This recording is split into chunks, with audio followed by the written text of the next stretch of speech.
Hello, everybody, and welcome to Paranormal Nation Radio. Not so normal. How's Denise tonight? Besides frustrated, I'm great. Yeah. So had a good weekend.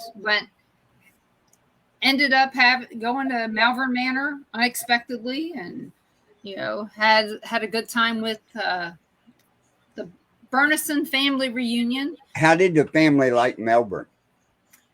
A couple members of our family of Ron's family have mediumship abilities, Oh, really? and they really had a good time because one of them is trying to turn that off. They don't want it. So I did a lot of counseling over the weekend, to be honest. Right.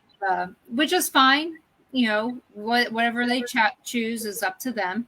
But I think they had a good time. They were interested because there may be a family. I mean, there is one family connection between Malvern Manor and the family. There may be two. The one is we've had family members. Well, Ron's mom knew exactly where it was. Long time ago when we first said we were going there, she said that creepy house on the corner. So Right. she knew where it was. The family knew about this place way back when. And some family members said that they worked there as CNAs and nurses back in the day. So we have different family stories about the Nishna cottage. So that's one of the things. So that made it interesting for the family because, I can say this is what we've heard from family. But their initial thought was, hey, let's go to the Villisca Axe Murder House. And, we have the direct connection there with Orrin Jackson being Ron's great uncle. Right. And, but the thing is that we had 16 of us that went. It was a 15-passenger van. So we all know somebody wasn't in a seatbelt. I was sitting in the floor between the driver and Ron. And I had to tease him. I said, yeah, you always yell you want my head in your lap, and you're not getting it this time either. So needless to say, I was being a tour guide on a 15-passenger van, yelling to everybody, telling them what they could expect, some of the stories and things like that. So I actually had them put my cell phone through the radio so that they could hear. The youngest member to go with us was 6. And the oldest was actually Ron. Really? Yep. So 61. So 6 to 61. And I just thought that taking them to Malvern made a little bit more sense with as many people as we had. Because I was afraid Martha would cut us down to, 2 groups or something like that. Right. And so we had a good time. I told him, I said, maybe next time we can do Villisca, we'll plan it. Maybe plan it to where we rent it for the afternoon so everybody can go. Right.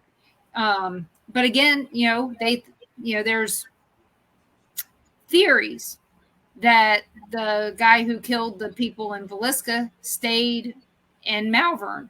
I don't know why they would have, considering 4 days before they were just in Paola. Right. I don't know why they would have stayed there, but there's theories that happened. But I know for a fact that Ron's mom told us a story about this guy that her father took there, who was looking for a job, that ended up becoming a handyman there for a while and actually lived up in the attic as the handyman. So we have that story from Ron's mom, because they would go back over there and visit this guy. So, like I said, we've got family stories. In fact, our guest tonight, Michelle Ertz, she may have some family stories that are related to Malvern, since she's up in Manila. She's in Manila, Iowa, which is not that far away from there as well.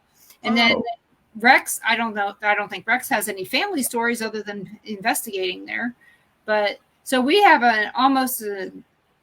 we have quite a few people from Iowa in here today, or at least know enough about Iowa to be completely and utterly dangerous.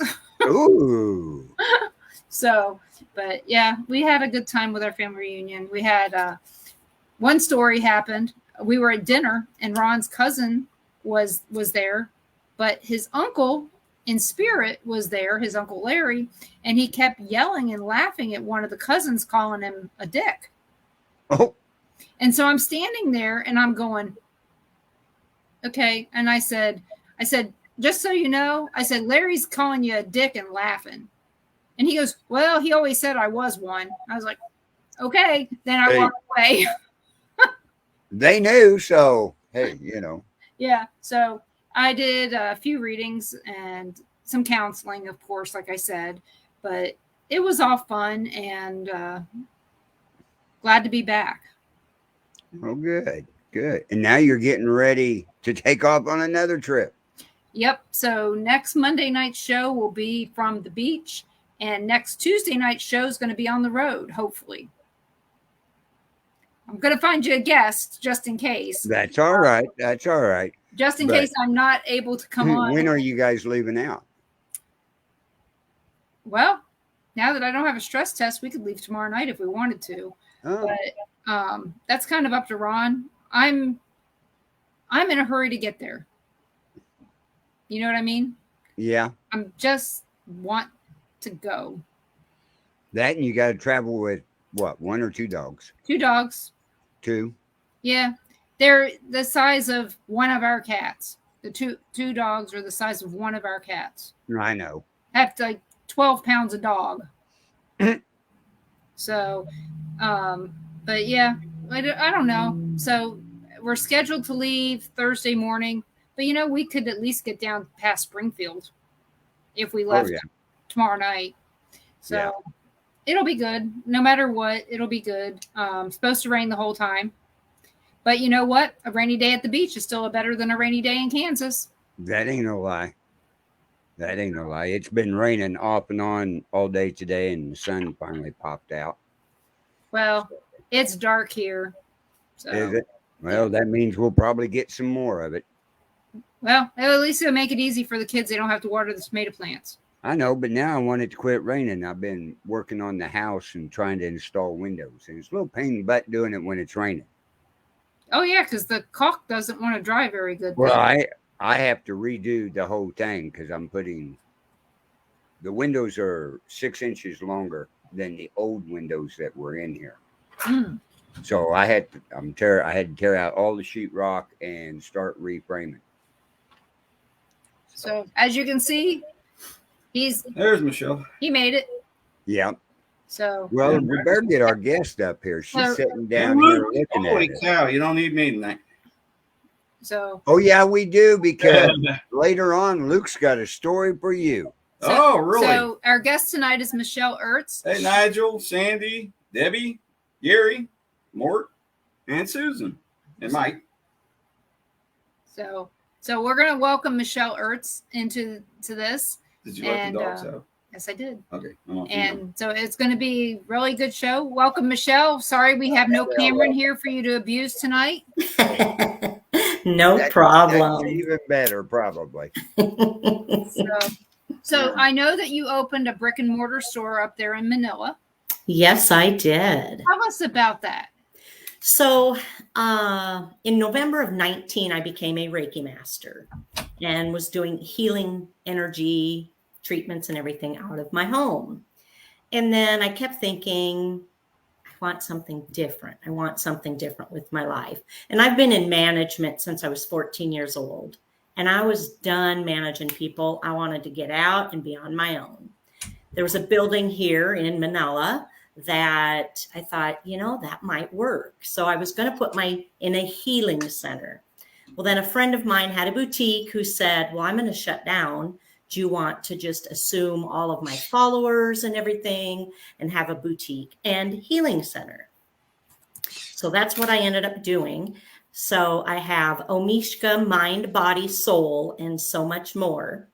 Now, why Omishka? Because that's a question I always get.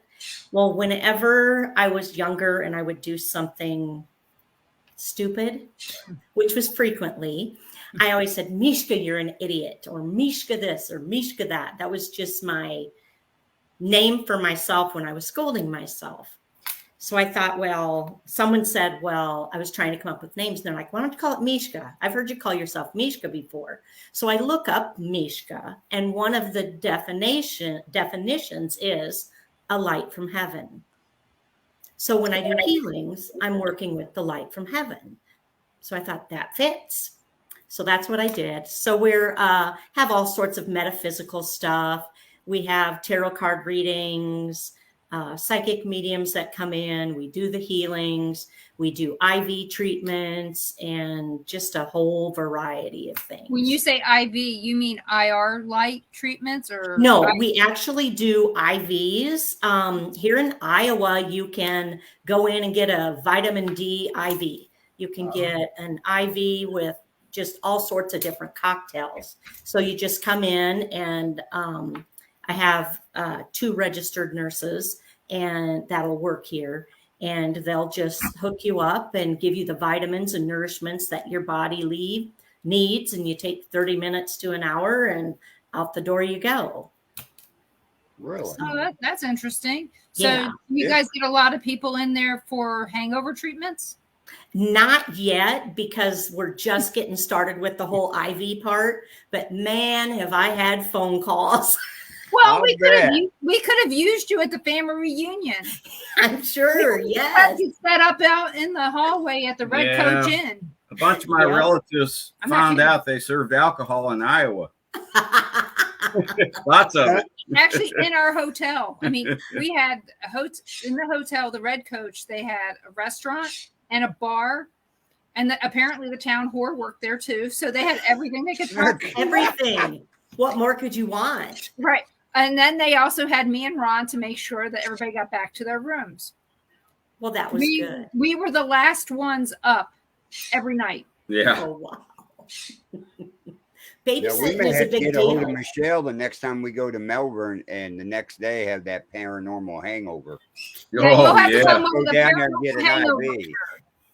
We will get her done. A little Get a vitamin boost D, before. little vitamin A, little omegas to get it all going. And, You A lot of bet. B12, I don't care. Just something to get over it. well, Absolutely. with B12, you don't want as much as you think you want. And once you start with B, you don't want to. You're better off just taking that in a pill. I know. Yeah. I know. But there are things that we could do. I mean, get your electrolytes back up. Yeah.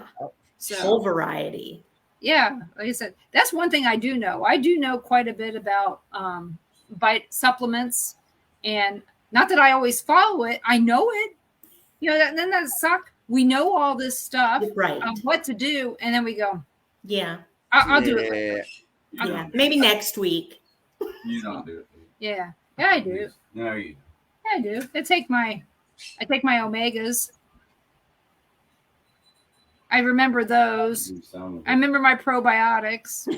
I started to try to take that ginkgo once. You know, that's supposed to help your memory, but it doesn't do you any good if you can't remember to take it. Exactly. I never remember. I know that was like that Prevagen. They kept going, use this and it'll help your memory. And Ron That goes, didn't work. it didn't work. Mm-hmm. You know, it's just like those Alzheimer's walks. We always forget Mhm. about them. We don't have Alzheimer's, but I forget that they're happening. So Yeah, maybe that's it. I do have Alzheimer's. I don't know, but again, you know, being sarcastic, but it's true. We forget memory walks, and I don't know why we always forget them. Yep. So how long have you been involved with metaphysical type stuff? Metaphysical has probably been more along the lines. Okay, so now I got into the paranormal field about 11 years ago and started doing investigating and things along that line. And then digging deeper into crystals and, you know, more of the stuff along that line. That was probably about 3.5 years ago. I started to really kind of check a lot of that other different stuff out. We have, hey, Don, I know that you're listening. Well, / Dave, we know you're listening. Close out Facebook, close out your browser completely, clear your cache, and retry. I guarantee you'll be able to comment then. If not, try one of the other Facebook or YouTube channels that are available out there. You know where we are. So check that He out. he had that problem last night. Yeah, but he was commenting all over the darn place. I know, but he had to reset and redo and come in. And yeah, he even came on the show late last night. So, but he sent me a message, so I didn't. Since he said he was listening, You're right. Why sit here with my head down typing when I can just say it? So, Hey, with things going on the way they've been going on, it's hard to tell what happens. Well, like I said, That is true. I mean, just don't know. I mean, I can't tell if there's a. I mean, it says there's a 30% chance of a solar storm today. So maybe we did have a solar storm. Maybe that could have been the problem with Luke down there. So I don't know. Yeah, I But can't it's wait to hear that story. strange, you know, and stuff, because here in a little while we'll bring him up and have him tell the story so you can hear it, Michelle. But it just goes to say, always take some batteries with you, is what I got to say. Take some power in some sort for the spirits to drain. you think maybe we should just get Luke on here now since it's so late there? Yeah. Oh, well, I hate he's up until 4, 5, 6, 8, 7 o'clock in the morning anyway. But we're going to bring Luke up. And Michelle, I'm going to have him tell a story of what happened today. Excellent. Hey, Luke. Hey, also, it's not late. It's brunch time at the moment for me. Right. Okay. Yeah. So everybody in the chat room knows Luke. Start from what the phone call and everything that happened today. Right. So around about, I'd want to say around about 11 a.m. I got a phone call off one of my mates who does cybersecurity, just like I do. I get phone calls like this every now and again, you know, where they can't get something done. So I tend to show up and try and help out because I've worked in many places with different systems and everything like that around the world. So I see things that some people don't see. It's whatever. So and then I was like, okay, they need our help. We're going up to Bristol. So Bristol is one of the older towns in the UK. It was heavily into the Industrial Revolution. It's got a lot of old buildings still. And also, if you're an art fan, it's the town where Banksy started his graffiti art as well. Great place.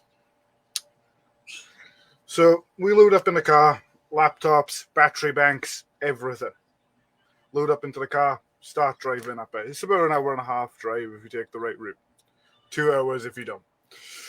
So we get there, and there's this big brick building, red brick building. It's got these big windows. You know the windows like with the archway across the top and they're like square at the bottom with the bars in them?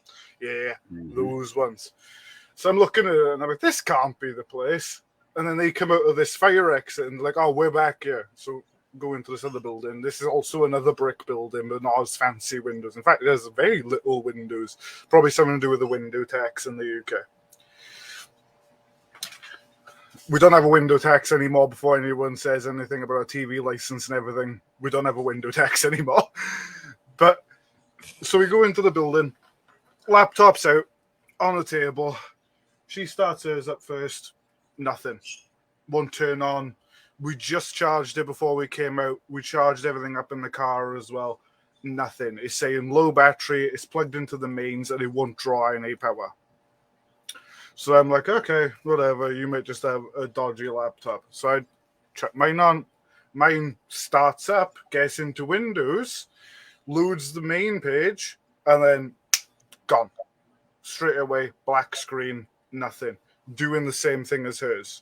So I turned around and I said, is this doing it for you guys too? Same problem with my friends. So then we were like, okay, well, we might just all have dodgy laptops. So we go on to Facebook Marketplace. And when I'm looking at my phone, it's changed. It's the same location, but it says it's tipping it down with rain, even though we're in the biggest heat wave we've ever had in the UK. And the date is the 1st of January, 1909, which is the earliest date my phone will go to. So I get onto Facebook, and we're looking through Facebook Marketplace, and we end up picking up 2 laptops. Go to get those, come back, same issue. So I was like, okay, maybe we just bought some crap laptops on Facebook Marketplace. It happens, there's people who scam you out there, no big deal. So I went down to Argos, which is like a department store where they got a catalog at the front and then a big warehouse in the back. So I selected a brand new Asus VivoBook 14-inch, great laptop. Picked it up, brought it back, didn't even open it. Brought it back, cut it open, opened it up, put it out, plugged it in. Got to the Windows startup screen, made me log into Windows, logged in, gone again. So I walk out to the car and I'm like, okay, I'll just try and charge this up in the car. Might be something to do with the building electrics or something like that. Charge it up in the car. And I was like, I'm going to try powering this up before I go inside. Because I would have never done that before I started watching Denise's shows either. I would have just walked in. But I powered it up before I walked outside, and I got it open, and I was like, "Oh yeah, this is great." I'm starting to look at the network and everything, great. And I sit down in this alleyway, and everything's fine. I touch the back of the building with my back. Gone. So I went inside, and I was like, "Look, there's some freaky stuff going on. We're going home. I ain't got time for this. We ain't getting paid if we can't get in there. We're going home. Good luck, guys. Do what you need to do." Okay, Sandy, now, just wait. so my question is does the computer work now at your house? Yes. All of them work, because I got to keep the Facebook laptops and the one that I bought. Okay. Now also tell them a little history of the building. The big building where this tech company set up used to be a mill that used to make blankets out of cotton and wool and all that sort of stuff. The old, in the 17 and 1800s. And the building that we were in was the housing for the people who worked in the factory. And this building has been producing blankets in these big loom machines since before child labor law came in the UK. And they used to employ kids to come in and unclog the machines because they were smaller and they could get into the little gaps. And it just so happens when me and her Googled the company, they had a 30% mortality rate for children working in our factory.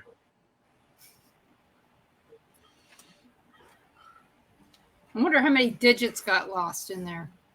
I don't know. Michelle, you're muted.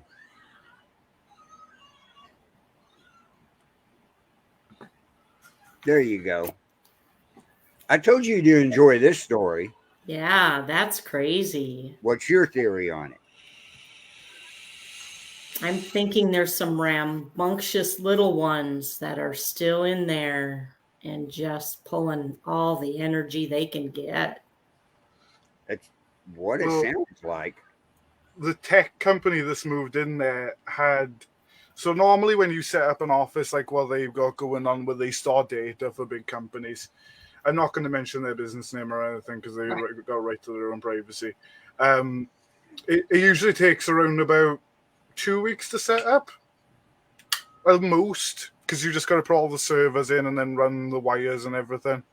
Right. It took 3 months for them to get everything set up.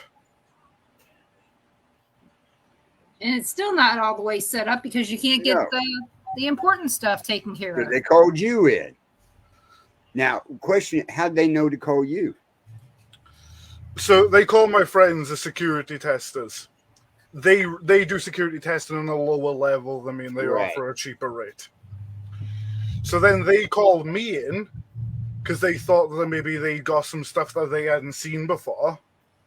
But it wasn't the case. It was just the case of there is something freaky going on, and I am not dealing with it. It's something you'd never seen before. Yeah. I tell you what, it was so bad that it was draining all the power from our stuff.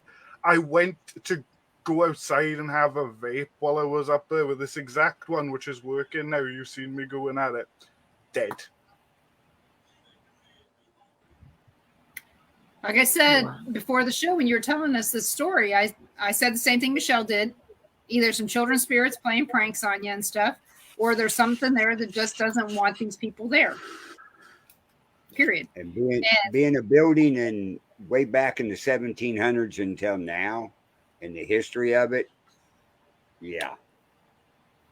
So at some point, I want you to tell me the name of the building, not the name of the company. So, Right. but I'm not going to ask you to do that on here because, again, like you said, they are entitled to their privacy, and people can do the same thing that I'm going to do, look it up and find out the history of it. So it's just very strange. Did you see Gary's comment down here? He put the scan disc in the trail cam at the portal and took out the other one. That disc said it was not releasing the info. What's that mean? So what Gary is saying here, the SanDisk is the external, the card that goes in the computer that Right. we use for storage. So he put it in, so at the graveyard, there's a place that I told them was a portal, and the computer said that I don't think it's the dish. I think he means the disk was The not disk. releasing the info. So apparently, Gary, check and make sure it's not locked first. Yeah. But if it isn't locked and it's still not releasing it, then something's kind of weird. Yeah, because the first time he took it out, it had just a couple pictures of us on it from that night and everything. Other than that, it didn't have anything at all on it. So he changed it again to yesterday, I think it was, that he went out there and did that. Because if you look at his first comment way up there, I guess we must have had a pretty good storm this morning. He woke up with part of his big tree in his front yard laying across his driveway and on his deck blocking his front door. Oh, wow. Because all Yeah. I heard was heavy rain down here. How about you, Michelle? Did you have a storm today? Yesterday we had rain all day long. It would quit for 2 minutes and it'd start right back up again. It just rained and rained. Yeah, we didn't have anything until like about 7 o'clock this morning, I think it was. It was nice and dark. It was like, so Ron wakes me up and says, "You want to take the dogs out?" I look at the clock and it said 8:15. I was like, or 8:05. I'm like, yeah, let me get dressed. It's like, I have to start work at 8:30. So it's like, okay, I got it. I guess I but guess it's I will. real hard for you to start work. Get up out of that bed and walk over to that desk. Takes 15 minutes. It can take me 15 minutes to get from right there to here. Because It's I don't not want locked. so it's not locked? Nope. Okay. Luke, do you have any reason why the SanDisk wouldn't release the information? The only way that I could see that it would. Right, so one, it's either corrupted the information, or two, there's a partition on the drive that you can't see. Those are the only two ways about it. Or freaky stuff that I can't explain. That's my new catchphrase now, because I've seen too much in the past couple of months now after I've been watching the show where I just can't explain some of this stuff. Well, I'm really surprised you haven't seen more. Because you can tell Michelle what your house is. I'm not going to. So let me go back to some stuff from last show. Actually, Denise should be happy to know that I did actually find one of those graves as well. okay. So Yeah, he did. my great-great-grandfather moved to America from Wales when he was very small, when the railroads were being built in the United States, just before the 1900s. And because massive steel industry here, more jobs. His father was killed in the steel mill. So he went over there with his mother, and his mother remarried, and he took on the husband's second name. That's the reason why I got an English first name, a second name, sorry, but I don't have any English in me at all. So then the 1900s start kicking off. Everything's starting to go melting point in Europe. World War One starts. My great-great-grandfather came back to the UK to fight in World War One. Came back, went over to France with the British Army, fought in Passchendaele and the Somme, got the Queen's Medal of Gallantry, and then came back to the UK.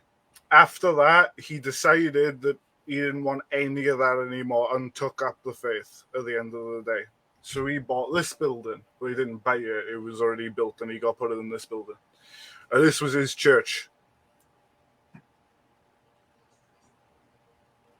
which is where I'm living now.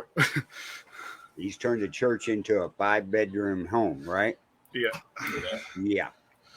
What year was that church built? This church was built in the very late 1600s. And he hasn't had any paranormal stuff he can think of except for the last 2 months. That's No, hard to I've had believe. stuff before. It's just I didn't want to believe in it. But I've had a lot of stuff happening in this house. But you remember, Denise, about the 2 military guys he told you about last week? Yes. That have the graves that have the same name and they're from World War One. Right. And they're right near each other. He took a picture of it. Wow. Yeah. And that's a story in itself. Some gentleman from the United States flies over once a year and cleans the headstones off and puts flowers on and leaves. And nobody knows the names of these soldiers. Mm-hmm. I wonder if, and you said the names of the soldiers were the same name, right? Exact same name. Yeah. You know, it could be a father and son. Same birthday, same birth year. Could So be brothers. basically, does duplicate headstones. Okay. Exactly the same. And they're exactly the same ones you see everywhere. Pure white with a globe and anchor on them.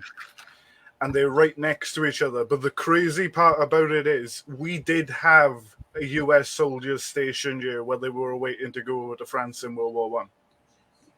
We've looked at the records for it. Those two never step foot in this town while waiting to be shipped out. Nope. Yeah. Then I That's wonder why. interesting. That it's yeah. Yeah, Since Luke's got into the paranormal, he's found out a lot of stuff over there. well, it's one thing leads to another, to another, to another, and it can become a giant conundrum. Or That is for or sure. the other word that we use, cluster. Yeah, it could be a cluster. Here's the big thing, though. Because while I was up there sorting out my grandfather's grave, it's around about this time that guy comes over. And I spotted him while he was coming over to clean the graves. And when I tell you this guy is a textbook Secret Service agent, you wouldn't believe it. We're talking black suit with a black tie, American flag pin on the lapel, squared off head cut, and black sunglasses. Every time he comes over here. About how old? I want to say late 40s, early 50s. That's really strange. So he wouldn't even have been alive around that time. No, it could have been grandfathers, great grandfathers, you know. Yeah. But again, are these people actually buried there, or are they just headstones that are there? It's a good question. I'd say they are, because the way that the cemetery is built on a hill, because it's all mountains and hills over here. And they've built out and down with like bricks, and then like laid a slab on top of it. Yeah. So there's obviously something in there. And those pictures you showed me, those graves are on the top high point too, aren't they? Yes, and that's the other thing. Remember I showed you on Google Maps? Mm-hmm. There's no empty spots in that cemetery. It is packed because we still bury people there. Apart from there, and it's in the center of it too. It is the center highest point, and there are 3 graves there. There is one from a British soldier who died in World War One who got the Victoria Cross, which is our version of the Medal of Honor, for retrieving wounded soldiers from no man's land. And then those 2, and that's it. Yeah. Yeah, he brought up the Google and showed the picture of it way up on top. Like I said, I'd like to see, check it out and see what I find through Ancestry or the genealogy sites to see what's the story behind it. It's really weird because when Carl will tell you, I looked on a compass and everything, and I've done all the math and everything. They are planted feet towards America. And it's an awkward angle too. It's a really awkward angle because they're slightly askew. Askew, yeah. I know what you're talking about, because that makes the graveyard feel like chaos when they're all different directions. There's one in Springfield, Missouri that we went to. Farrah she goes, I'm not going to tell you what's going on. She goes, just come to this graveyard. And I go, this place feels like chaos. I said, I mean, everybody was facing different directions, and in a lot of them, everybody faces, towards the west or towards the east, north or the south. Not, it depends on the type of graveyard, but the bulk of them are, I think, to the east, to the sun, to the sunrise. Right. I tell you what.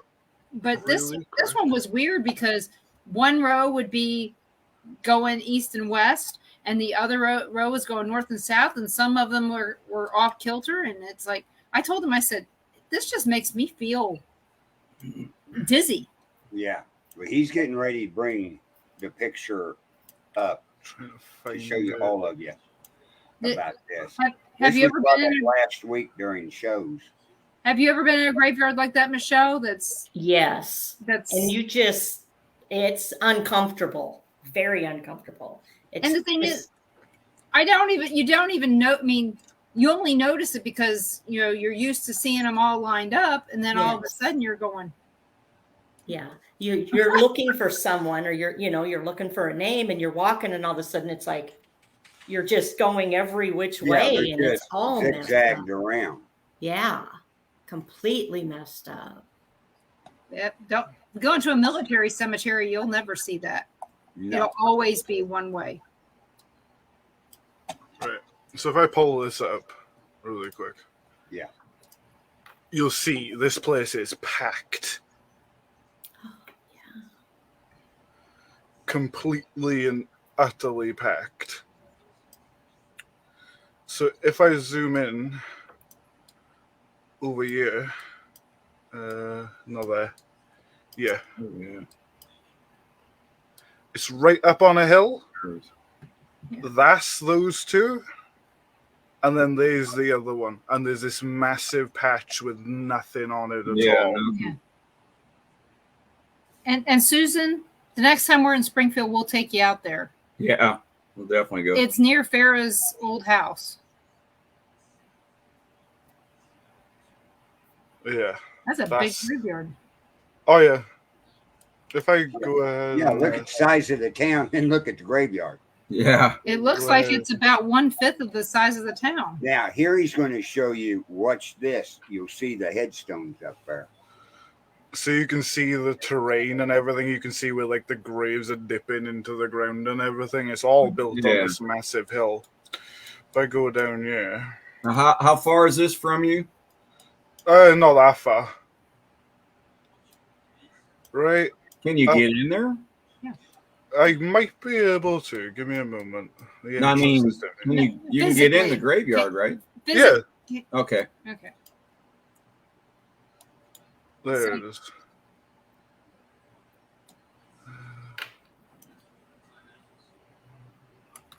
Barely see it. You had a good picture of it the other day. Yeah, no, I'm trying to find where it is. So this is probably the best you're gonna get. So right behind this one here, they're right there, and you can see they're exactly the same. Okay. Right? And it's up on the highest point of that whole cemetery. And this one is the grave for the British soldier who died in World War One. Okay. So that's right on the highest point. These pictures from Google Maps. Mhm. Yeah. Oh, we want local maps. Google. Local. Local map.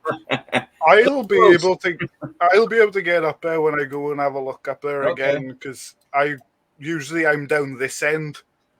I don't usually get that far over. It's one hell of a walk to get onto the Yeah, other side looks of like this it. too. Really? Yeah, because you can't park on the side of the road and go. That's for sure. Right. So you park like down here, and then even the Chapel of Rest has got a golf cart to get onto the other side of the cemetery. Hey, at least they got a golf cart. Yeah, if you get up there, get some up close pictures of it. Oh yeah. Lots of them. He's going to be going to a lot of places live on his phone. Oh, okay. There's some other cemetery places and things he's going to show us. So, sometime. so the graves that are named the same, that's in this graveyard, right? Yeah, right up here. What were their names? Do you know? I can't remember for the life of me right now. They were really generic names too, actually, now that I think about it. Maybe they're unknown soldier type things. Maybe, but Unknown usually, if I go further down the road here now, right? So, I know this area because a family member used to live up around here. We go further down the road. Yes, my beautiful country. Yeah, you got the church. We keep going further down the road. This might take a little bit. Yeah, I love how they have the street names painted in the road.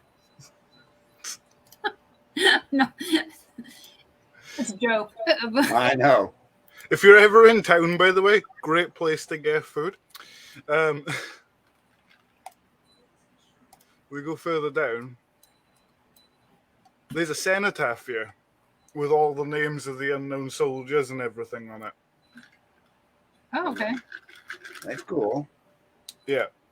So it's really weird for there to be two graves of American soldiers in a small town graveyard this close to a cenotaph. And they say military soldiers, American soldier on it. They got the globe and anchor on the headstone. Oh, so Marine Corps logo. it was Navy. Marine Corps. Oh, Marine Corps. Yeah. You said World War II or one? One. One. That's what I thought. Yeah, it's a mystery. Was there a battle there No. or nearby? I didn't think so. No, it's where all the troops staged before they went to war. Right. Yeah. Was in this area. Huh. But those two never stepped foot in this town before they went out. Because they have all the names of all the military soldiers that stepped foot in that town. Well, apparently they stepped foot. They didn't step foot, but They stepped foot somewhere. The working theory that I've got is this guy here who was on the other side of this tree, who was buried for his gallantry actions to get the Victoria Cross. He got the Victoria Cross by carrying wounded men away from fire while under fire from a German machine gun. And he got hit 4 times and went down. I've got a feeling those two were some of the people who he carried back and they succumbed to their injuries. That is the working theory that I've got, but even then it's spotty. And theirs are the tall headstones, right? Yeah. Why would they have some of But from the looks of it, they got some of the tallest headstones there is in that cemetery. Well, a lot of times the families pay for those, so it's could just be what they wanted. I don't see as many obelisks as we see here. Looking out there, Yeah. But like Luke says, every year this one guy that he described comes over and whitewashes all those headstones up there, cleans them up around it and everything, and then leaves. Same day? The same time of year, same day? Yeah, same time of year. Not the same day, round about the same time of year. Even done it during COVID. But he looks exactly like a Secret Service agent. Yeah, it sounds like it. Square top, black glasses, black suit, black tie, American flag pin on the lapel. And here's the thing. We never got the Cadillac Escalade here in the UK. Right. He always shows up in a black Escalade every year. Men in Black. well, you know what? He could be part of the State Department Yeah, he could. because they have planes big enough to take vehicles on them. Yeah. But you can see, like, this cemetery, there's graves have been laying here for years and years. Like, they just dip down the hill. Right. The Well, oldest that's the way our one, cemetery's starting to look like. yeah, the oldest one that I've seen in this cemetery is 1540. Wow. Like, this one is literally sunk into the ground. Yeah, the oldest I've ever seen was 1498. And that gravestone was put there long after 1498. Of But course, yeah, up there where I'm from, everything's old anyway. Well, yeah. because you can see some of the newer ones here. Like, this is the newer ones that we get in the UK. They're like marble with gold lettering on them. But these ones are really old. These ones are even older. And these ones, like, they've been sitting there so long, they've just gone into the ground, and it's probably not even half of the length that it originally was. Yeah, the cut stones that they carved into that eventually degraded. Yeah. I'd hate to mow that place. But like I said, I'm looking at that and I don't see any obelisks, which is kind of odd. The closest thing we got is a couple of these. Yeah, they have crosses up on top and some other artwork. Yeah. And for those of you wondering what an obelisk is, it looks like the Washington Monument, just smaller. Right. Thank God. I would like to see some of the iconology on there and find out what they mean, because that's the big thing for me, walking through the graveyard and looking at all the icons and what they mean on the headstones. Well, here's something that I can offer you, right? These Christian crosses, obviously, Christian Catholic, all same thing. Church of England, usually here in the UK, after Henry VIII decided to convert everyone to the Church of England so he could divorce his wife. Mm-hmm. These ones, you won't see too many of these. These are Celtic crosses. Right.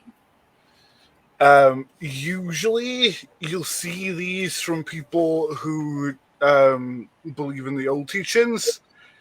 You won't see too many of them these days. These ones are Eastern European. Then this one is Russian. It's very hard to see, but that is the Russian Orthodox Church cross on top. And finally, these and these are two different dates. So these ones are Christian and a bit newer. These ones are original Church of England, where it kind of looks like a plus symbol.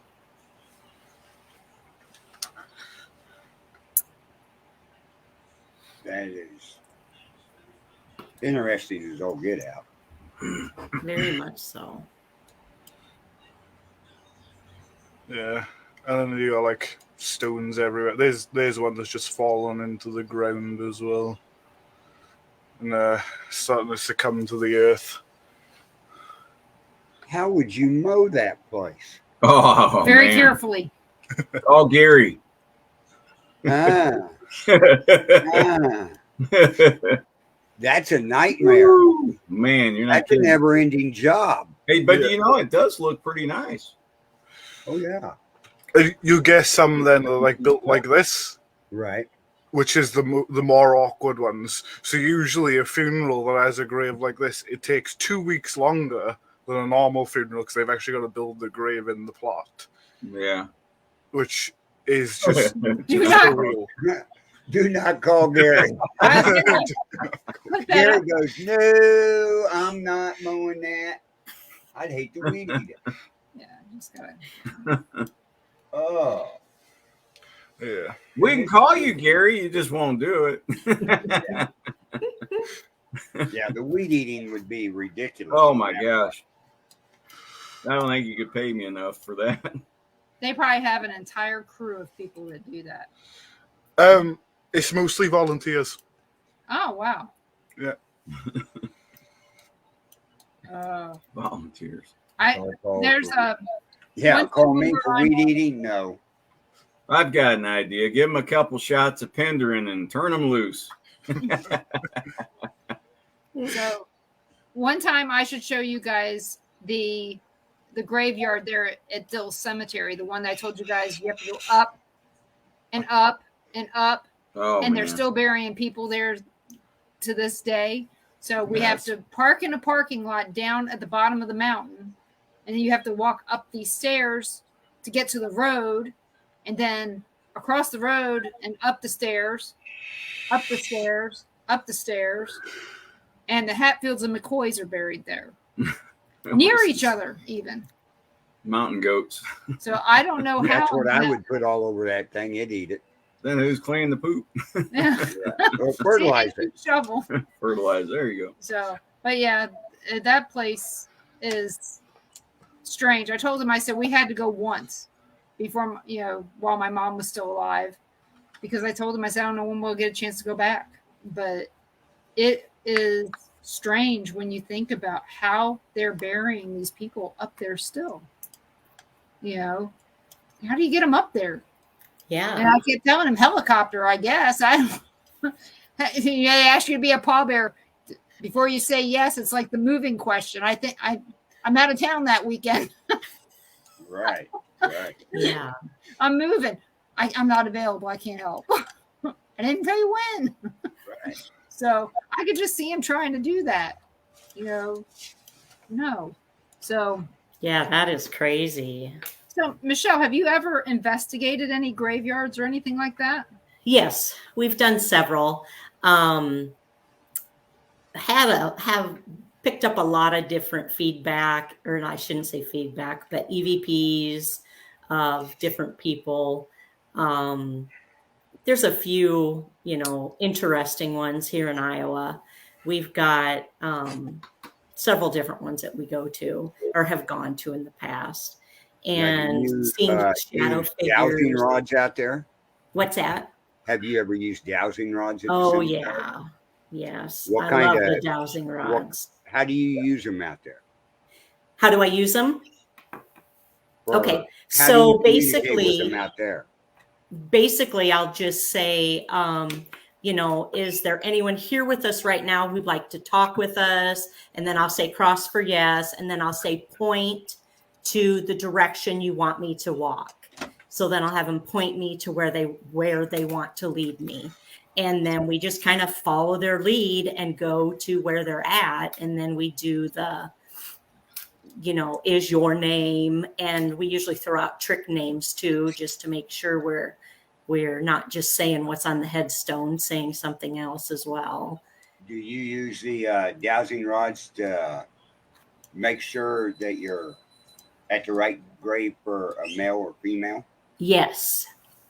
And Yes. also, have you ever used I know you probably used them because they pointed you to a grave, but have you ever used them to locate a grave that is not marked?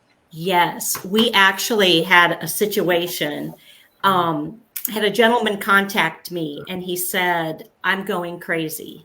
He said, "I lived in a farm place close to Manila, and he said I was being haunted all the time. An older man kept coming through my bedroom wall and saying, don't listen to her, don't listen to her. And then he said that a female kept appearing to him, and she looked to be a lot younger, and she was in like a white, older nightgown. And she kept pointing out to where his propane tank was. And they just nonstop bothered him forever. And I don't know what all they were doing, but he was renting the home, and he ended up burning it down and walked away from it and spent a little time in jail. And then he contacted me because they're still haunting him, still bothering him. Well, we went out with the dowsing rods and with the psychic medium, and we found 13 graves. And it's now basically a cornfield. But they were 13 of my steps apart. So we had the dowsing rods, and then we had the psychic medium up in front of us.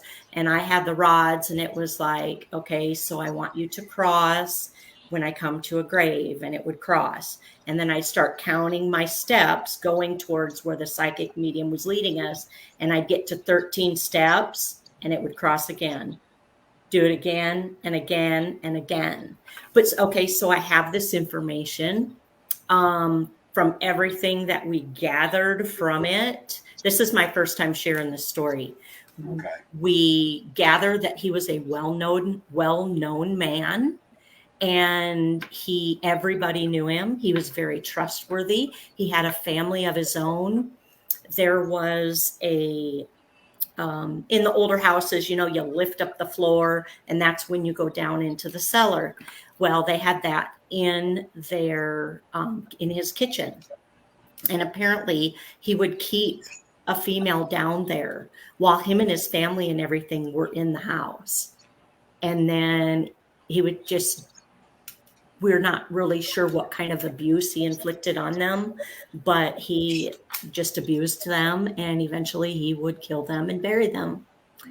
And we've kind of got it down to pretty much who it may have been, but it's been a long time ago. So it's like, we've gone out and we've put flowers on the graves, and when the crops have been taken out and stuff, just to let them know that we know they're there, and Right. just to give them some peace. That's what we do down at our cemetery. Yeah, similar. Is Yes. find them with the dowsing rods and then put a cross up.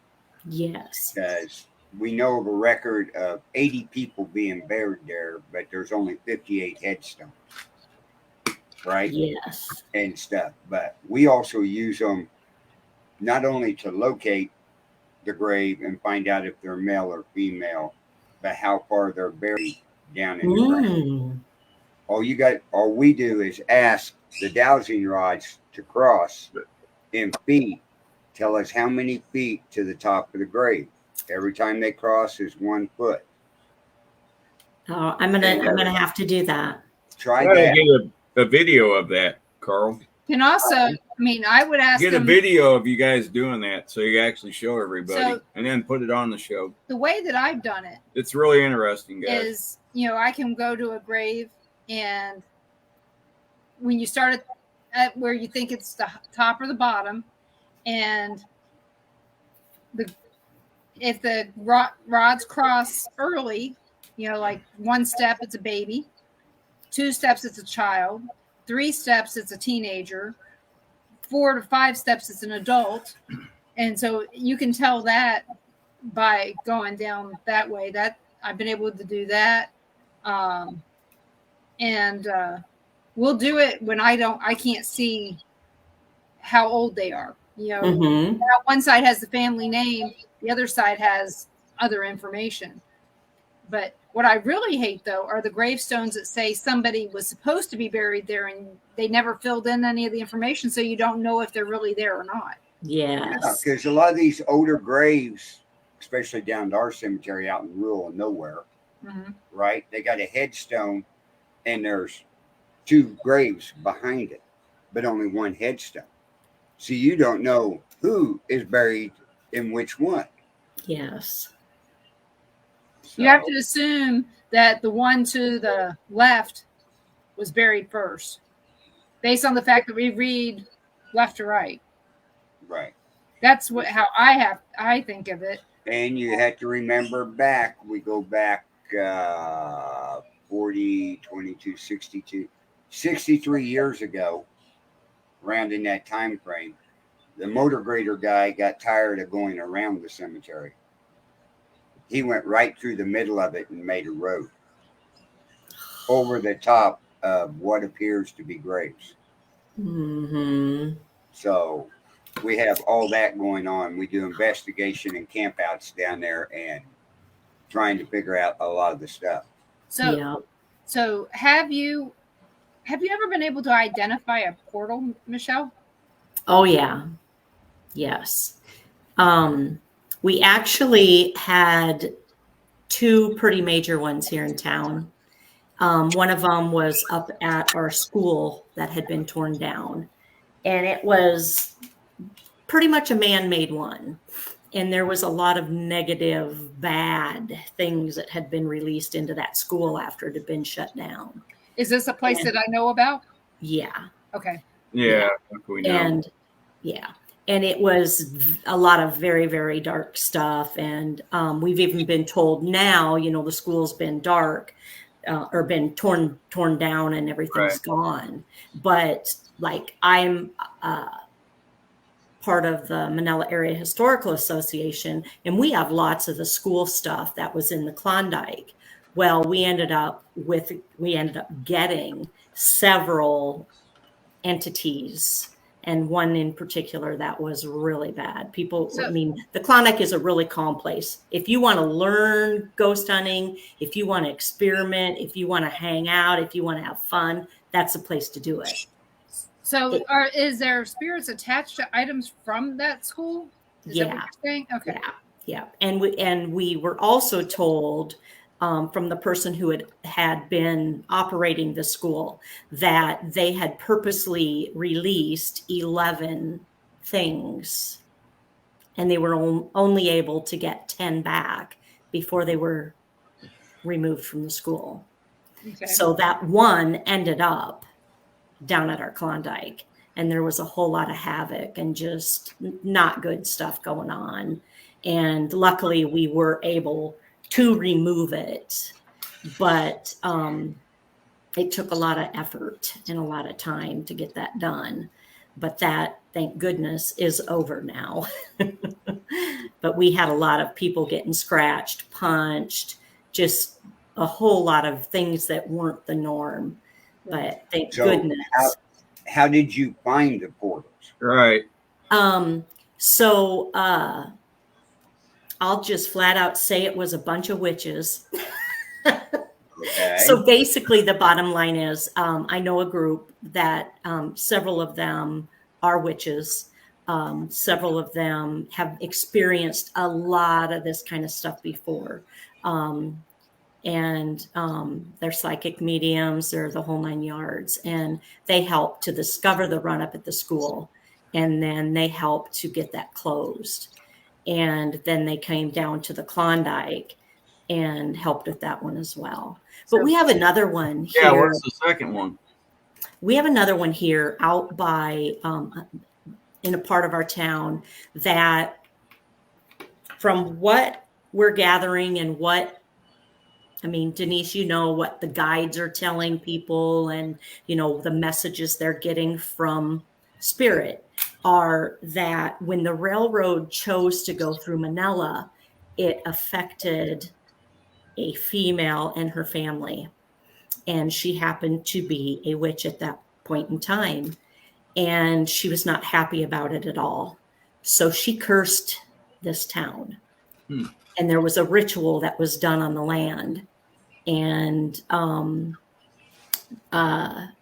basically that we wouldn't prosper, that we wouldn't grow, that it would just not be a prosperous place to be because of the way it affected her family. So they have located that portal as well.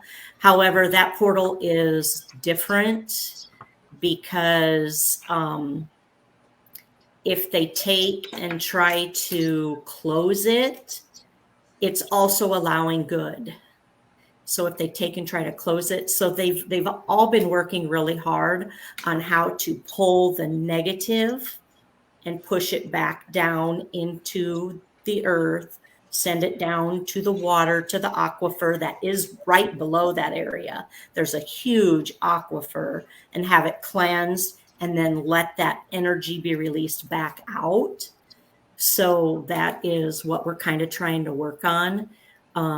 Luckily, there's been less and less negativity that it feels like the town is starting to grow again. We're starting to prosper. Good things are starting to happen again. So day by day, piece by piece, we're getting to the point where we're moving towards that. So positive reinforcement is helping the town become a Yes. better place to live. Yes. Yeah. And we've Now, got a is question in the chat from Lorna. Yeah. And go ahead and put that up there, Carl. Okay. So I'm going to say yes, there is a way to break these curses. I'm probably one of the people that has a generational curse on us.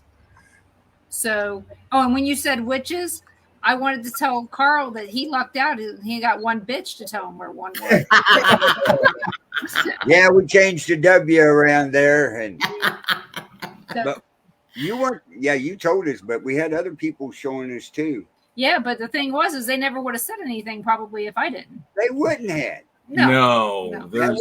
There's no way we would That was the strange part figure that about out. when we was live doing this. Denise and Ron had been to our cemetery several times. Yeah. Camped out there, done everything. There has never been a mention of a portal there. Right? I'm over on the east side of the cemetery when Denise said something about a portal Yeah. and led me over into the west side, down in the timber, down a path to almost the opening where she said the portal was at. Some other people in the chat room could see it and everything, but they said it was a Native American portal. The funny thing is, Michelle, we were here at home. Yeah. So we weren't there at the Mhm. time. They did a virtual investigation with us on the Paranormal Giving Tree on Things Network. Mm-hmm.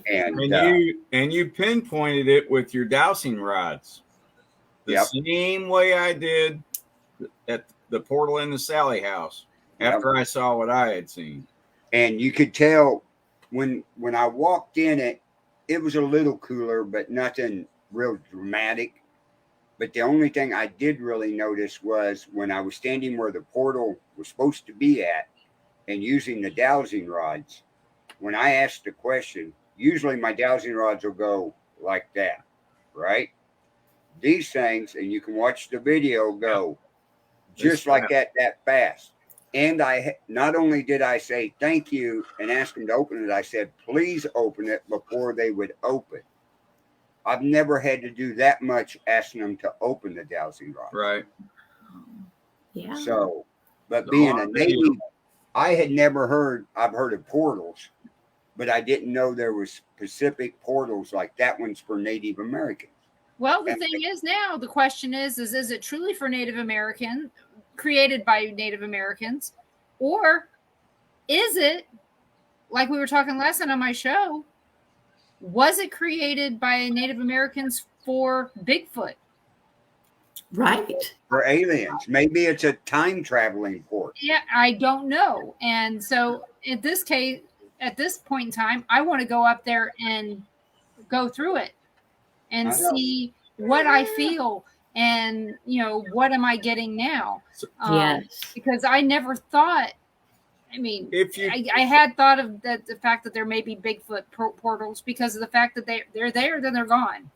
If you could time travel, would you want to go back or would you want to go forward? And how many years? I'd want to go back. Question. I'd like to see some things that happened in the past. How far back, Michelle? Oh boy. I think I'd want to go back to like the 1600s. Oh, wow. So you want to Yeah. get the plague? You want to get the plague? Well, Take your I guess cell phone if with that's you. what's waiting for me, I'll take it. Take your Yeah, cell but phone you with have, you know, if you went back in that time frame, stop and think. You wouldn't 1600, mention wow. nothing about the paranormal because they'd burn you as a witch. Well, That's true. and if Yeah. it is the plague, you can say, you're not going to believe this. In my time, they used this to fight headaches Yes, yes. or to make I've you had look 2 younger. past life regressions, and I was a witch in both of them. And in Oh, one, I was locked in a castle down in one of the cellar areas, and I was chained to the wall, and it was completely black with no food, no nothing. And I just laid there and rotted, or stood there and rotted till I died. Wow. The other one, I was nailed to a cross and thrown off the side of a mountain. They carried me and Well, just you threw didn't me have off. very good past lives. did man. you? You might want to go forward. Yeah, But you know know, what? I don't want to go forward because I'm afraid of what's waiting for us with the Oh. way the I world I'm, is. yeah, What about Carl? What about you? Forward, backwards, how far? And you're next, Luke. Think about it. Rex. I'd like to go backwards, And anyone else in chat can put in but I want to go forward a year forward a year. Okay. just to see what's going on. And then I can go back where I want to go back to is High school, the 1870s. 1870. I want to see what Jesse James and all these up in our area. So high school. Oh, yeah. You know what I'm saying? Yeah. Because in our town, one of our banks up here is where Jesse James and Frank James robbed it and killed the guy up here in Gallatin, Missouri. Yeah. You know, there's a lot of history. But you was talking about graves that guy was had out on that farm. Okay. Right across the street at the house, right out my window right here. When the kids were living there and I got to know them and everything, they found out I was a paranormal investigator and was out here with the dowsing rods.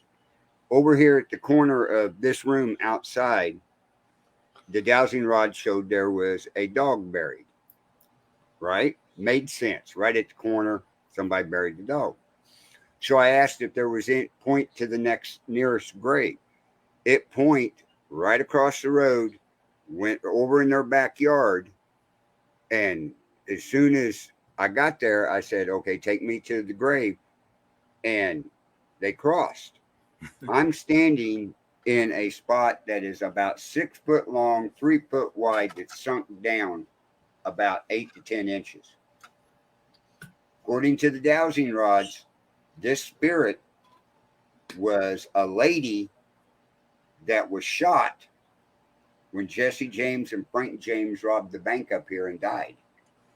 Wow. Later, not that day, later, is buried over in their backyard over here. Wow. So I've tried researching it. I can't come up with a name of a woman. I guess we get to go forward and backward. Yeah, I would. I would want to go forward and see what our government is like in a year. I would like to go forward like a week because I have a granddaughter that's going to be born. So I could just jump there real quick. So That'd in my be cool. case, I would like to go back to 1984 Woo. because I want to see where I should have invested my money. I'm talking hot tub time machine kind of crap. 1984. Yeah. That's the beginning of our life together. Oh, I thought you want to say so I could do that all over again. Just think if you went back in time when they was telling you Hey, there'll never be a computer in every Microsoft. household. hey, that would Well, yeah. Buy Microsoft. Wouldn't that be buy great? Apple, Knowing what you know now to go back instead of to Google. 84 or Instead of Google, it would be Dougal. Yeah. But just think if you went back in time and changed one little item I know. and moved it out of place, what And would it be like again- coming back in your present time? Right. I would know who won every horse race. And the thing is Yep. back to that show that I told Rex to watch. Well, I'd the still OA. probably lose. I don't know. Every decision we make changes something. So if I was to do that, what would it have changed if I interacted? I mean, if you interact with anyone, it changes the entire thing. You know, this decision changes this one, changes this one, changes this one. I know that if I went back to 1975 and didn't tell my dad, hey, I hope you die on the night that he died, and he didn't, where would I be right now? I mean, that was the catalyst of a shitload of decisions that were made. No telling you. I I mean, went back in. Would we I be went back in 1979 and decided I wasn't joining the military. right. It would have changed a whole bunch because my second son would never have been born because I never would have met her. Right. Yeah. Well, if he wouldn't ever join the military, we wouldn't have them two together right here on this show. Yeah, I enlisted, and then 2 weeks later, my friends, they went back to college. That was at Mizzou, and we were there all weekend. Right. And I thought, my gosh, you guys do this every weekend? This is what I should have done. I should have went to college. Well, I'll tell you. But I'd already signed up, so it was too late. Yeah, if I went to their college maybe 2 weeks before, I probably would have went to college. And in my with case, them, if my dad hadn't been murdered, I wouldn't have married my first husband at 15. There'd been no way that my dad would have let me get married. Oh no, your dad wouldn't have ever allowed that. No, my dad was saying I wasn't dating until I was 30. So we never would have met. I mean, that's just one thing. Yeah. Just one thing. If dad had stayed alive, that's not counting any other things that happened. My parents being separated, any of that. Just this one thing, I never would have gotten married, and I know I never would have been in Blytheville, Arkansas to meet Ron, and everything would have been different. That's like I said, if you change one little thing. Right. So that's what you got to keep in mind. If you were to do this, what would it change? But that's one of the things that I've thought about in the past. Would I change anything if I went back? Only the investment part, the knowledge part. I mean, I know that sounds like Back to the Future and Hot Tub Time Machine, but let's be honest, those are realistic things that could happen if you went back in time. Can change the entire future. Yeah. So Luke, forward or backwards? Backwards. What time frame? Backwards, 1916, so I can find out who the hell is buried in that cemetery. So, good point. Yeah, that's a good one. Hey, Carl, you want to bring Rex up so he can answer? Yes, I will. See if he's been paying attention. Yeah, see if he's been paying attention. He didn't. Yeah, I have. He's froze up. Wait, Rex, you're froze. Shouldn't be. There's no picture up here. Yeah. Take him down and bring him back up. Sometimes that fixes it. Yeah, Nope. he froze. Log out and come back. He's frozen the He's frozen down in the green screen. frozen in the current. He'll pop back in. Oh yeah, he will. Michelle, I bet you didn't know you was going to have this whole group on here. Hey, it's been fun. He doesn't care. We cover the entire world on this now. Just about, yeah, absolutely. My only thoughts on going back in time and then coming back to where I'm at, or going ahead in time and coming back to where I'm at, is, man, what if I just do the wrong thing?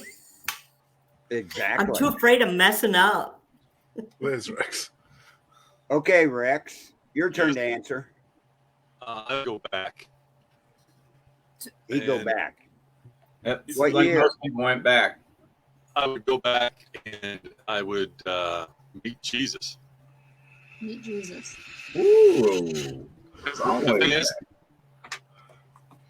Good if I answer. showed up there, he would look at me and know exactly who I am. This is the whole thing.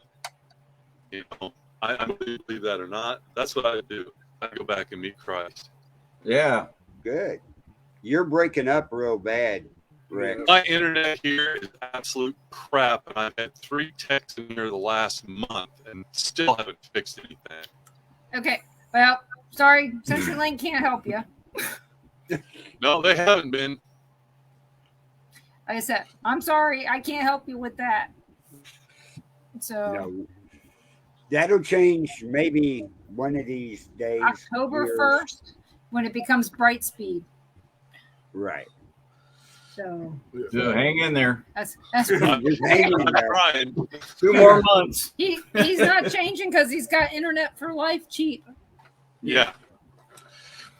That's what everybody says who's got that. Got internet for life cheap, and I'm not gonna pay 3 times as much for what I got.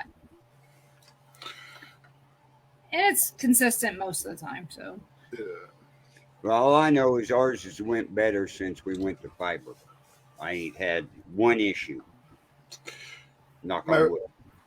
Really quick before we get into anything else, I've got something for you, Denise, because this is the catalyst to me thinking about the paranormal, because I saw an ad in the newspaper, because I get the newspaper from my old town. I have it shipped down to me where I live now, and they were doing a paranormal thing in my old school. For anyone who doesn't know, I went to school in a castle. Carl, you've seen it. I've pulled it up on Google, right?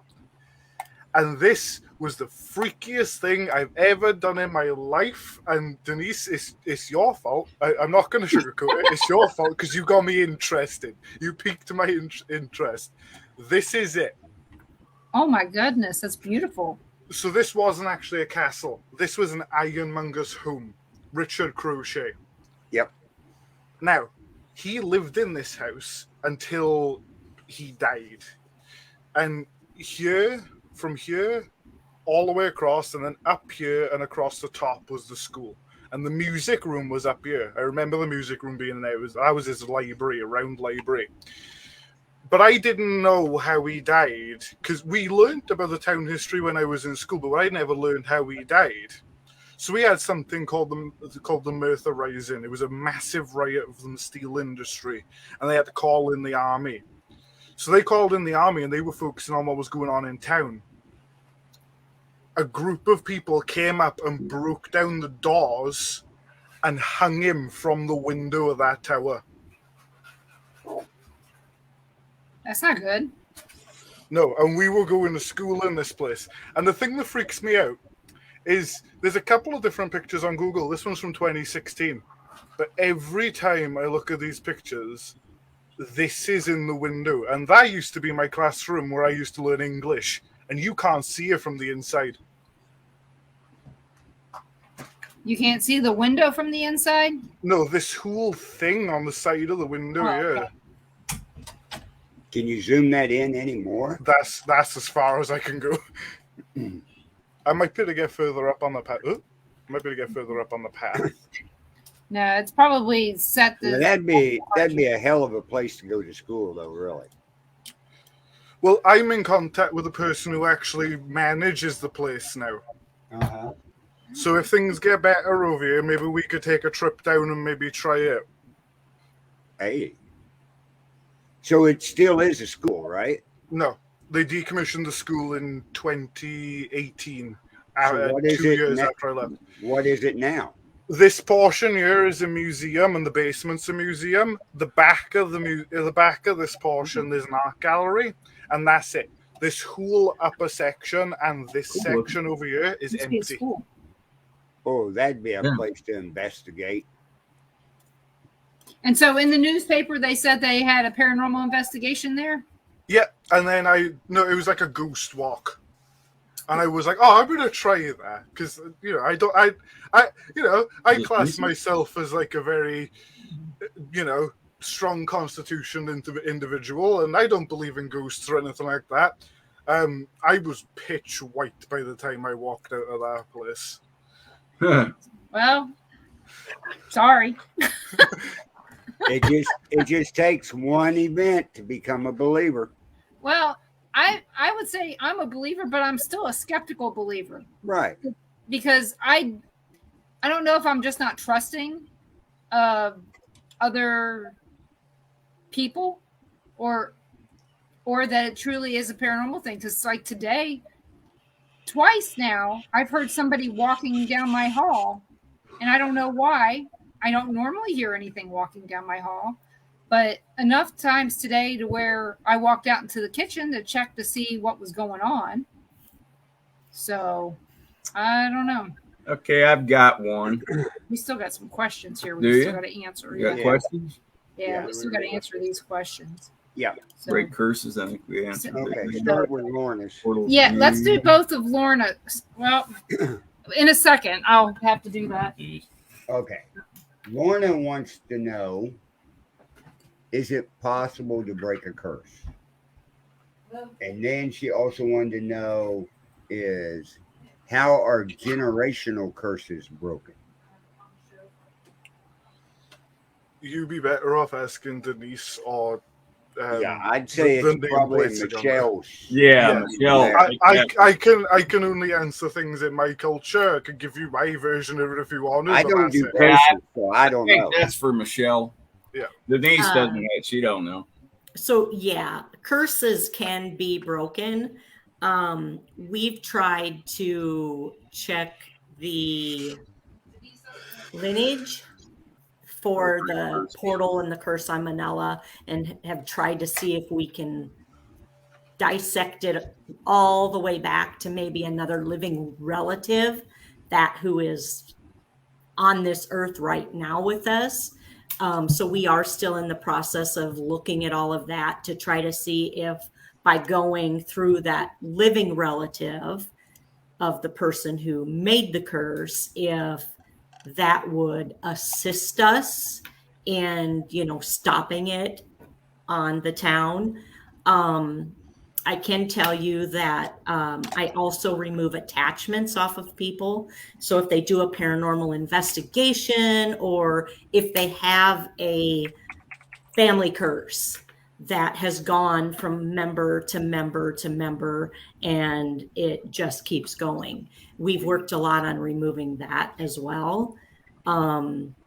It takes a lot of belief, a lot of demanding that my body, my soul, my mind, and just, you've got to want it gone. You've got to tell it you want it gone. You've got to, it's a lot of work, but yes, absolutely, it can be done. Okay. We also had a situation where someone was cursed because of something they had done wrong to another person, and that person had ended up dying. So then it's trying to make amends. How can they fix what they broke in the beginning? What do you say, Denise? So when it comes to breaking curses, Ron didn't know this, but our good friend, the Deals, made sure I got trained on that before Ken died. And because they felt like I had a generational curse, they wanted to make sure that I understood what to do. And so I have some books from the Christian demonology that talks about how to break curses. And I have a litany of prayers to say to help with that. So there is a way around it. But you have to do it for a period of time.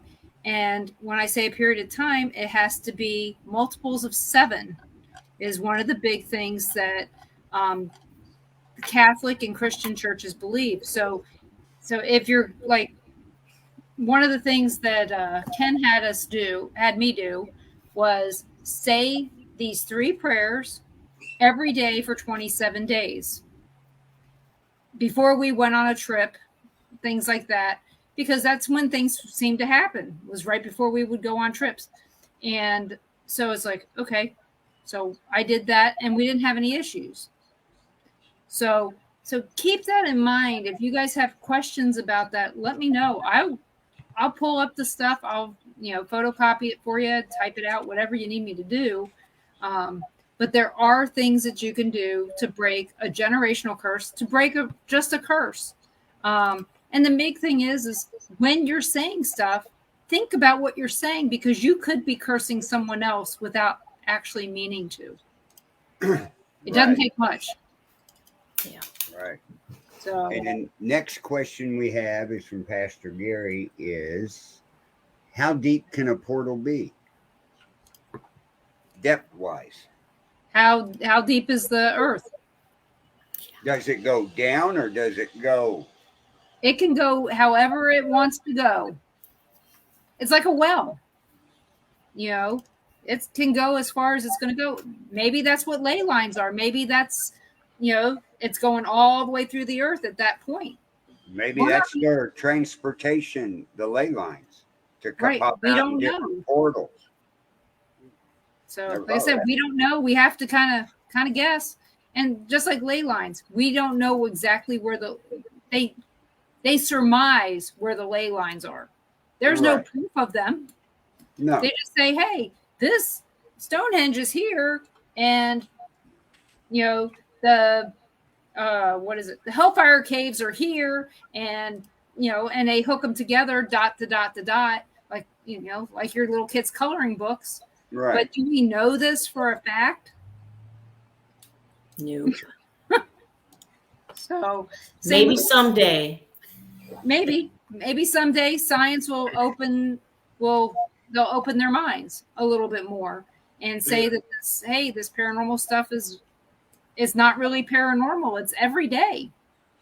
I don't think they like look we at said it on your show last night. Look at the evidence they finally released off aliens, and it was old information. How many more years before they're going to say, "Oh, we do have proof of ghosts"? So we do have a comment from Don/Dave. Has Michelle ever investigated Montauk in Claremont, Iowa, and Bruce Moore in Cedar Rapids? No, I have not. But I want to now. Okay.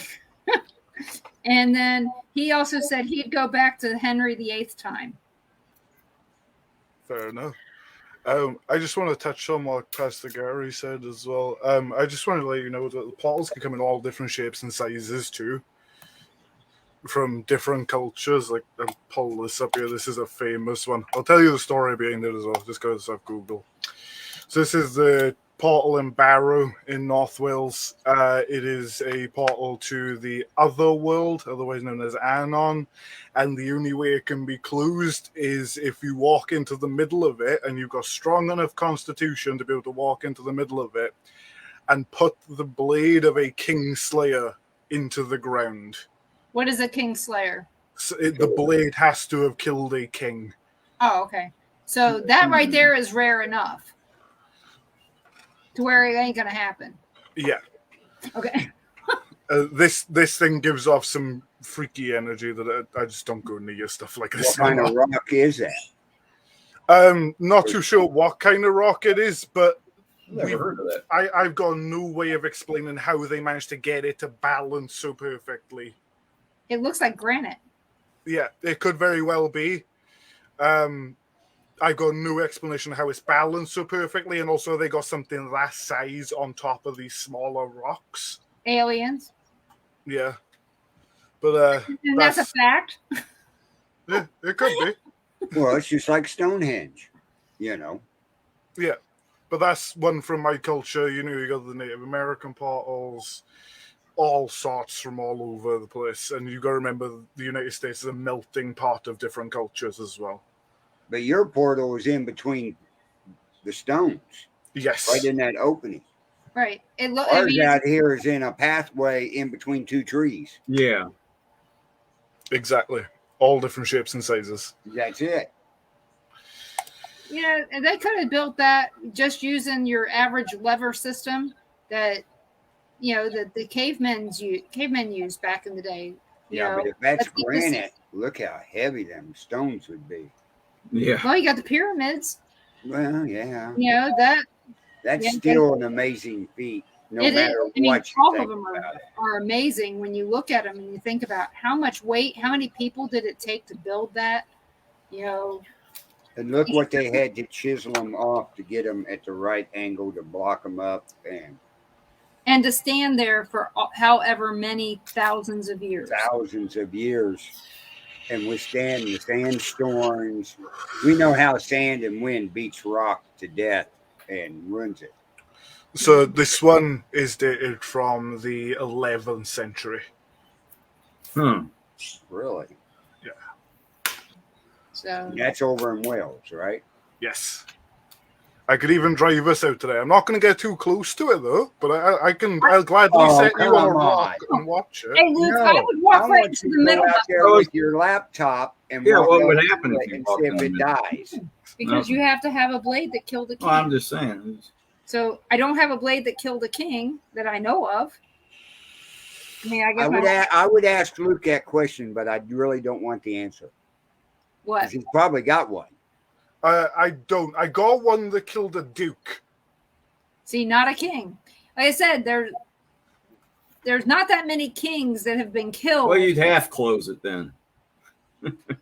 by a blade that we know of. At least not in England. Maybe an English one killed one in Scotland or Ireland. Well, it's like I said, Michelle, Luke over here fights in all that gear with real swords.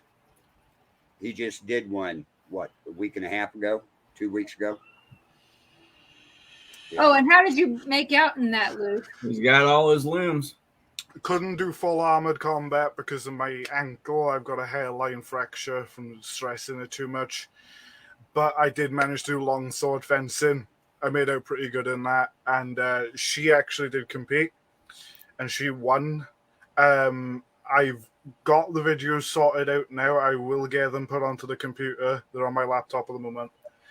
And she made out with a resounding win after piercing her opponent's chainmail with the tip of the spear. And it got called as a TKO then. Right. Oh, okay. So they kept her from killing somebody by accident. Yeah. Yeah, if you see these fights they do, you're like, are these people crazy? Yeah. Them blades are sharp. And yeah, he showed me the video of it before he did it, and I was like, Yeah, no way. Luke and his girlfriend and his fiance have their very own make your own ghost kits. Yeah. Yeah. So Michelle, what are you working on now? We're going to be doing the world's largest ghost hunt, and we're going to do the Klondike this year. So that's kind of what we've got in the works. And what day is that? September 24th. We're busy. Yeah. We just found out last night we're busy. we got invited to something after the show last night. So Oh, nice. And it was and September 24th is Saturday night, right? Yep. And the Klondike's right there in Manila. Yep. Okay, at least you don't have to travel too far. No, it'll be nice this year. So Is it just your team that's going to be there? Yeah. I think Crossroads Paranormal is going to join us as well, but Manila, how far are you away from Des Moines? I am probably about 90 minutes west and a little north. It's almost straight north of Glenwood, right? Yes. Oh, okay. Not too far from there. Yeah. Yeah. No, I seem to recall it was like about an hour from Glenwood. Yeah, that's about right. Yep. Okay. Yeah. So, because we were supposed to go way back when to that conference that was held in Manila. Oh, yes. And that was when I was sick. And my lung ended up collapsing a few weeks later. So I was too sick to go. So, and I was told that it was good that I didn't go. Yeah, I would say. So, because by then I was already sick. That probably just wouldn't help. Because I heard that there was, at that location, was a lot of mold and fungus. A whole lot. Yeah. So, and knowing what it turned out to be, yeah, that it was good. I mean, Yeah, it was a blessing. Yeah, like I told Yeah. him, I said, things happen for a reason, and thank God they did, because I was really looking forward to going up there and hanging out with everybody, meeting Holly and Matt and everybody. But to this day, there was intervention. Yep. So not enough. Should have intervened in August instead of in September. But Right. yeah, because it was right before we were supposed to go to Vegas. Well, we did go to Vegas. It was like a week before. Mm-hmm. So let's see, this Sunday I'll be in Smithville. Down there. Which reminds me, The I got premiere. Listen to this. What? I got a message randomly. Smithville. Yeah. Yep.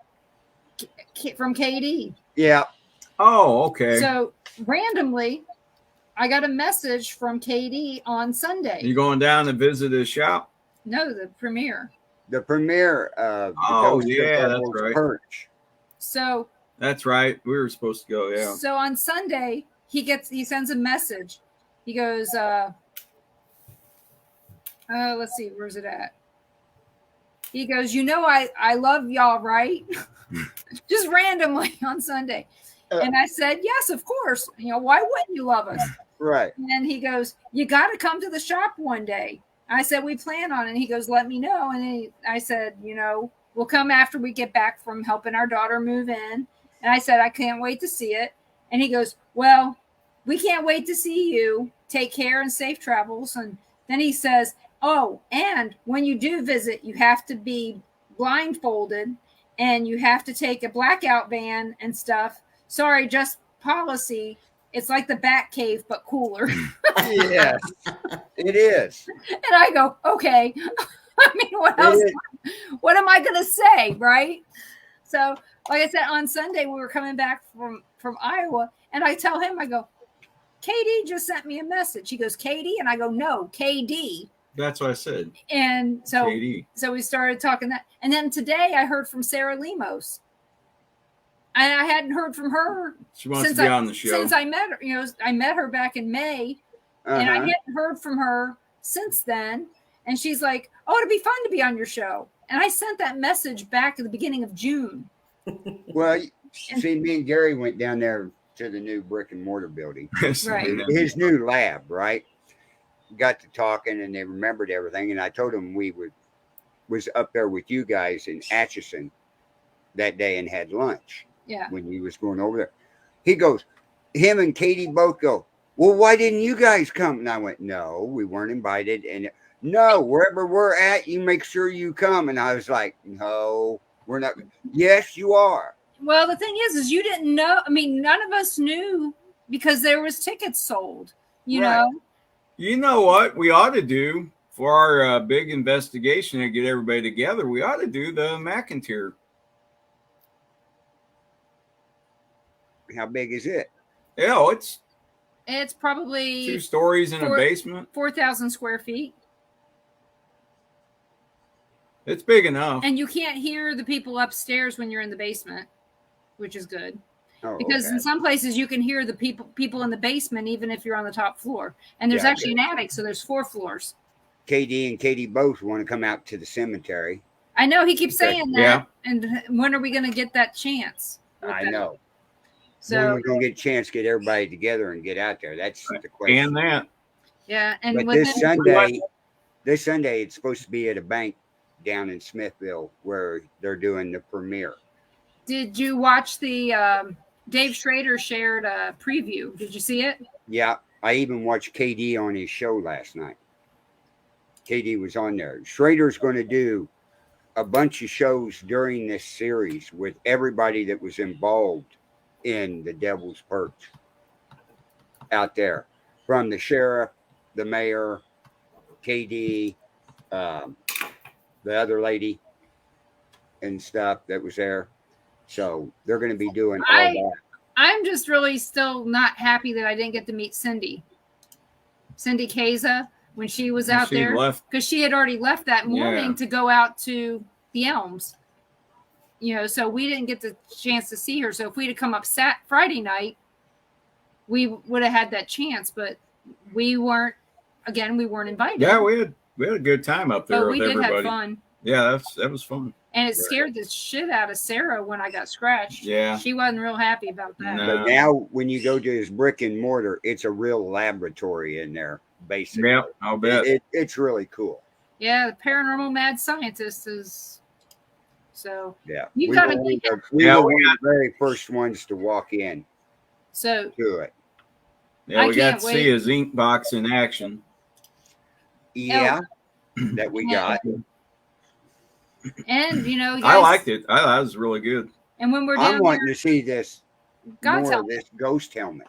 God's helmet. No, What he calls it. this is a different one. Because I told him when we were down there, he's got to put it on me. Okay, he's got what he calls God's helmet and everything, but now, and this is going to be produced out to sale, is the ghost helmet.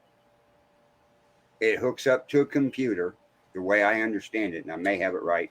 Just got to take it for what I say here. But it'll be able to hook up to a laptop, and you can read the people's brain waves and everything on it. So he's doing it like he's not. Let's see. EKG. No, that's or your heart. EEG. And EKG and ECG are both your heart. Right. Um, But he's doing it. Something like that. It'll have it on. It'll have sensors and everything, and then they'll hook it up while you're investigating to see what your mind goes through. he had been talking about that. Yeah. Shoot, he was talking about that about 8 years ago, coming up with something like that. Well, he's getting it built now. I seen the molds down there, and I seen one. He showed me one with some of the electronics in it and everything. And I think they used one in Devil's Perch. Yeah, because I gave him some ideas a long time ago about something that he just created, and I was like, "Damn, here it is. It's on TV on with Tim Wood, something similar." And I'm like, "Great, there went my idea," Mhm. But he also had has something similar to that. It's like a white noise, like from this movie White Noise. And so, but yeah, when he sent me a message a couple months ago, and he goes, "Oh my God, do you know we've known each other 10 years?" And I was like, "No, I didn't." Because, there's a lot of people that just make friends with people because they're on TV. I don't care if you're on TV. Do you put your pants on the right way? Hell, even if you put them on backwards, I don't care. If you're a good You can person, talk and laugh and joke around. There's no problem. I don't care if you're on TV or not. Yeah, we did. If you're on TV and you're stuck up, I don't want to know you. They had a sense of humor. They kind of investigate similar to us. We'll ask ridiculous questions. Just see if we get an answer. That's the only way. You can't go in and have a script No. of what you're going to ask. The same thing, same thing, same thing. No, you don't get any answers. That gets boring as all get out. You just ask what pops into your head. You could be at the cemetery and a branch breaks. Did you make that branch break? If so, who are you? Just different questions. Well, I will tell you, Carl, when we went up to Marshalltown, we did have quite a few stars up there, including Luke Wilson on a tree. You remember that? We were standing there and I go, "Look at that. This looks like Luke Wilson on this tree." And it was just a natural occurring thing. But, that was Michelle was part of the event that we went to up there that had Travis Walton there and all that. It was a really good event. We had a great time. And so that was the best Paracon I've ever been to. Oh, thanks. It was. I mean, ask Denise. I got to where I couldn't stand going to the damn things because I told her, I said, "I'm only going to 2 a year. So you pick the 2 you want." Because I hated going to them. But I said, if they were like that, I'd go to more. Yeah. Yeah, We're I hoping mean, next year we can throw it out there again. So that's Yeah, the it plan. was- you look at well, the very first Paracon that we went to is when we finally got to meet you two. But also, like we talked on a show the other day, look at how many friends that we got in the paranormal field now that we both do that we met that day. It's really funny. Last time he was in the hospital, did a brain scan. They really found out he had a brain. And But- we Susan, knew that, Gary. and Susan, the Not My Pants, that one there. Yeah, I'm that's- surprised we haven't heard that yet on Not yet. OP Live. I don't know why. So, but that's a whole other story, the OP Live stuff. So, But yeah, we've met a lot of people through the Paracons, but that first Paracon sticks with me a lot. I went to Yeah, two that others. one was all I right. went to two others Paracons, Yeah. and I wasn't really impressed. well, I The mean, three others. Look at who all we met that first one. All of us. That one was yeah, David? the first one was a good one. Josh, so David Glidden, Josh Hurd, Rick Rose, Rick Frank Park, Bennett. Frank Bennett. Then you add in Jimmy from the 1859 jail. You add in Steve Hayes and family. And let's see, what's his name? The one who died with near death experience. And oh shoot, his names are on the tip of my tongue. He's got a book out now about that. And Charlie was there. No, he was not. He No, had he to work. He had to work. Yep, it had to work. And see, I met Charlie before I even met you two. Right. But again, like I said, tell everybody, we've known Charlie since. But we met since a high lot school. of people at that first one in Kansas Well, City. But That How first many have we Paracon been was to even since? kind of even stranger in the whole thing there.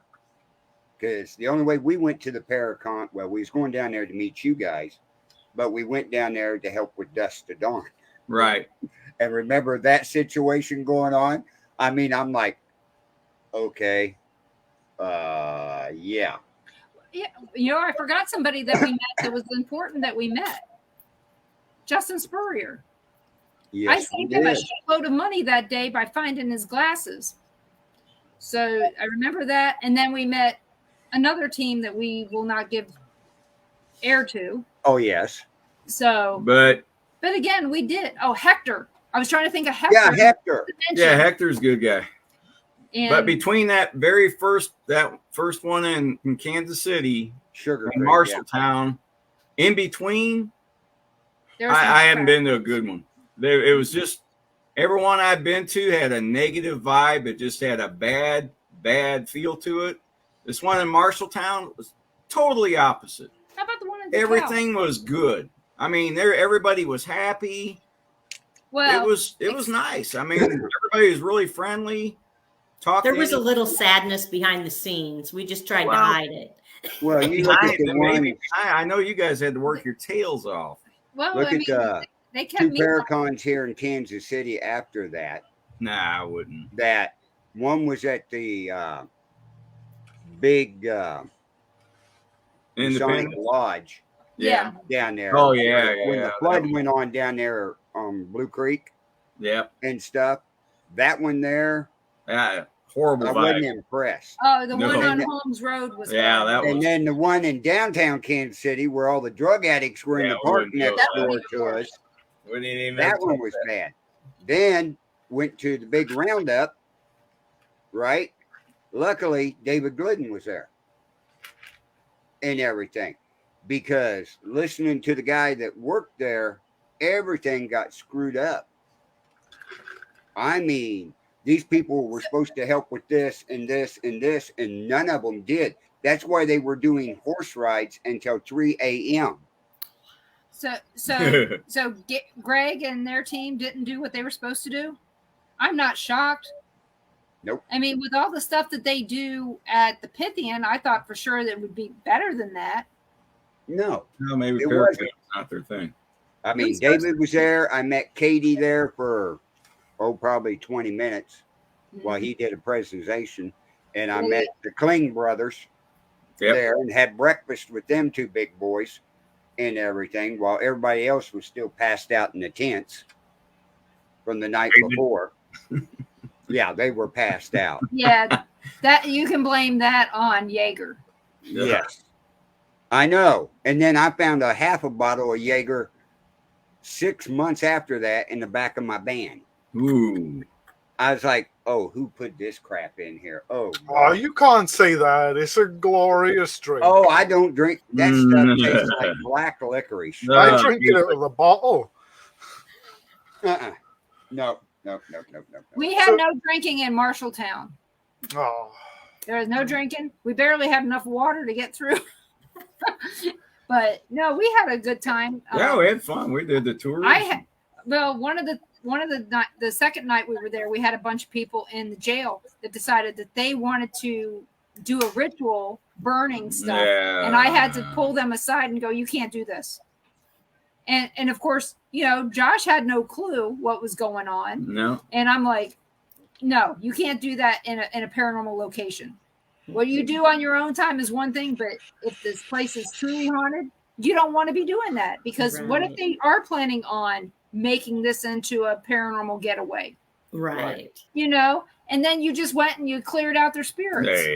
They weren't going to. I mean, they couldn't. They were doing other things. But they were doing a ritual, and I had to stop them. You don't burn anything.